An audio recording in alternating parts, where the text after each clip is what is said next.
Do you believe that the state has the right to take the life of a person based on what they have done, morally, or based on what they have done religiously? Do you believe that the state has the right to take a human's life because of either one of those situations? There are certain cases where I wouldn't base this on religion or anything, but for instance, in the case, there was a Massachusetts case where a Christian scientist refused to give their 4-year-old daughter medical treatment, cheap medical treatment, like a couple pills, and instead chose to pray. Whether it's to say that the state should jump in that area is kind of murky. I would say no. If they chose to and I was on the jury, I would say they were guilty. But whether the state has the jurisdiction to step in, it's a little interesting. Now, I don't think those parents were thinking clearly at the time, because they can say they trusted God or a higher authority as much as they want, but I know when it comes time to look both, to cross the street, they look both ways. So, whether the state should be able to put someone to death for religious behavior, it's Based on their religious. Based on their religious behavior. Well, if their religion is calling for them to fly planes and buildings, yes. That's my personal belief on that. Well, interesting. Let's hear your side. So the question is, should the state possibly punish someone with death if they make a religious decision? Or a moral decision. Or a moral decision. Based on a religious or a moral decision. Correct. And here's the thing. If the state started to do that, just based, for instance, Mark brought up the case of the Massachusetts doctor. I believe there was a family in Ohio that did something similar. Wisconsin. Wisconsin? With their kid who had cancer. When the state starts to do that, then they've just crossed that line that the First Amendment was intended to separate. That the state cannot, the First Amendment works two ways. One, it protects the state from religious interference, and it protects religion from state interference. So here in the United States, absolutely that would be wrong. However, say in socialist France, where the state routinely infringes upon religious practices. For instance, I believe it was just recently, the French government just passed a law saying that Muslim women, Muslim French women, are not allowed to wear the what?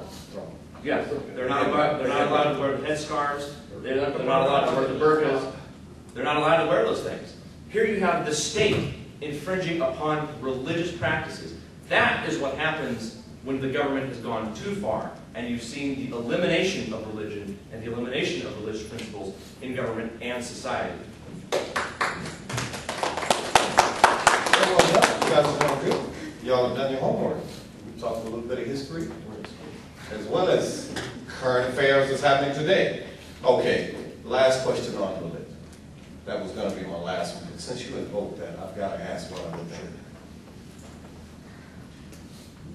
Do you feel as though, being an American, be you a religious practicing man or not, do you believe that you have the right to infringe your beliefs on someone else and make them abide by it by the passing of certain laws? Democrat. No, I don't. I don't think... And why? Well, no, I don't think everybody should be an atheist. I mean, if they choose to be, good for them. If they choose not to be, good for them. It's not up to me to dictate someone's personal beliefs. When someone else would try to inflict their beliefs on me, that's where we have problems. Whether you can have rational discussions with people and maybe persuade them to see the way you do or not, that's where I think healthy debate comes in. But no, the state, I should not be able to pass laws saying that are banning Christianity, and he should not be able to, say Catholicism is the state religion. Government should just completely steer clear of religion, and religious stick clear of it. All right, Mr. Republican, I have the same question. Do you think that you have the right, based on your religious beliefs, to infringe upon someone else by way of passing laws to make them adhere to your beliefs or not? Oh, no, absolutely not. Yet again, something Mark and I will agree on. I like Mark a lot. We should actually go drinking after this. See, I knew I would bring this. I knew I would bring it together. I knew I would bring it. This is something that Mark and I will agree on. No, if, say I'm a hardcore Catholic, I am not going to go and pass laws or find some mechanism to pass laws that will bring my Catholic beliefs to, say, someone who is Jewish or someone who may be Lutheran or vice versa. That, again, goes back to that First Amendment. Congress shall make no law respecting an establishment of religion. However, the same thing goes for atheism. What's happening is, again, you have that 90% of Americans who do believe in a God, who are religious in some way, shape, or form, who are sort of being, I hate to use this word, oppressed by a 10% minority of people who have chosen to be atheists. That's fine if you want to be an atheist. Don't push your atheism on me. Don't push that on our society like you think it should. That's what the real difference is. I mean, I can bring up all the cases of, oh my God, schools aren't allowed to have Christmas plays anymore. We can't have the 10 Commandments in a Alabama courthouse. What is our law founded on? Those 10 Commandments. Like I said, thou shalt not kill, somehow made it onto the law books. There are a bunch of people sitting in prison because of it.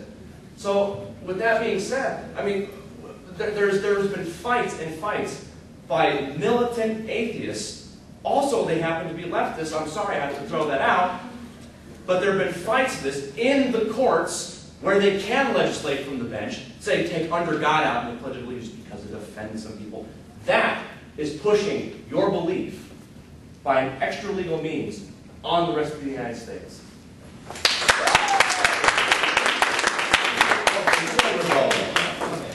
First of all, you talk about militant atheists of the left. The most militant atheist I know is Christopher Hitchens, who is vastly right-leaning. Just throwing that out there. And you mentioned the 10 Commandments in a courthouse. Now, do you think that all the 10 Commandments are in the laws? All of them? No. Can you even name all the 10 Commandments? Oh, goodness. You're asking me to take back to my catechism. It was I can gauge some of them, but again, like I said, they were found. But so if it's the foundation or the fundamental principle of our law, and I would say probably, maybe 5% of the people can name 5 of them, then how can that be the fundamental principle of our law when people don't know what the hell it is? And the basis of our economic society is breaking the 10 Commandments. Thou shalt not covet.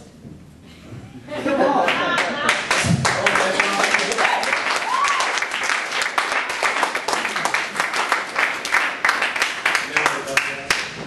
You may. Excellent. Well, Mark brought up, in fact, 2 very good points. Well, he said that, you know, not a whole lot of people can probably name all of the 10 Commandments. I'm sorry, I'm not one of them. And that the 10th Commandment is... Thou shalt not covet. That's not the 10th Commandment. It is. It's the 5th, man. No, that's honor your father. Yeah, honor your Where are father. you getting these commandments from? Okay, guys. All right, guys.